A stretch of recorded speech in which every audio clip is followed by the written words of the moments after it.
মাগুরার মোহাম্মদপুর উপজেলার পলাশবাড়িয়া ইউনিয়নের খদ্দর ফুলবাড়ি এলাকায় সড়ক দুর্ঘটনায় মোহাম্মদ আবিদ শেখ নামে তৃতীয় শ্রেণীর এক শিশু শিক্ষার্থীর মর্মান্তিক মৃত্যু হয়েছে।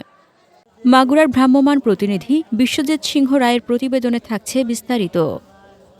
বৃহস্পতিবার বেলা ১১টার দিকে এ দুর্ঘটনা ঘটে। স্থানীয় সূত্রে জানা গেছে, সাইকেল চালিয়ে নিজ বাড়ি থেকে খদ্দ ফুলবাড়ি রাস্তা ধরে যাচ্ছিল আবিদ। এ সময় বিপরীত দিক থেকে আসা একটি মাটি টানা ট্রাক্টর তাকে চাপা দেয়। গুরুতর আহত অবস্থায় স্থানীয়রা তাকে উদ্ধার করে মোহাম্মদপুর উপজেলা স্বাস্থ্য কমপ্লেক্সে নিয়ে গেলে কর্তব্যরত চিকিৎসক কিছুক্ষণ পর তাকে মৃত ঘোষণা করেন। নিহত আবিদ খদ্দ ফুলবাড়ি সরকারি প্রাথমিক বিদ্যালয়ের তৃতীয় শ্রেণীর শিক্ষার্থী ছিল। সে স্থানীয় দিনমজুর ও রাজমিস্ত্রি মোহাম্মদ ওবায়দুল্লাহ শেখের কনিষ্ঠ পুত্র। দুর্ঘটনার পরপরই ট্রাক চালক গাড়িটি ফেলে পালিয়ে যায়। মোহাম্মদপুর থানার অফিসার ইনচার্জ মোহাম্মদ আব্দুর রহমান জানান, শিশুটির মরদেহ ময়নাতদন্তের জন্য মর্গে পাঠানো হয়েছে। এ ঘটনায় আইনগত ব্যবস্থা নেওয়া হচ্ছে। হাসনাতুজ্জাহান হিমু, দৈনিক খোলা চোখ।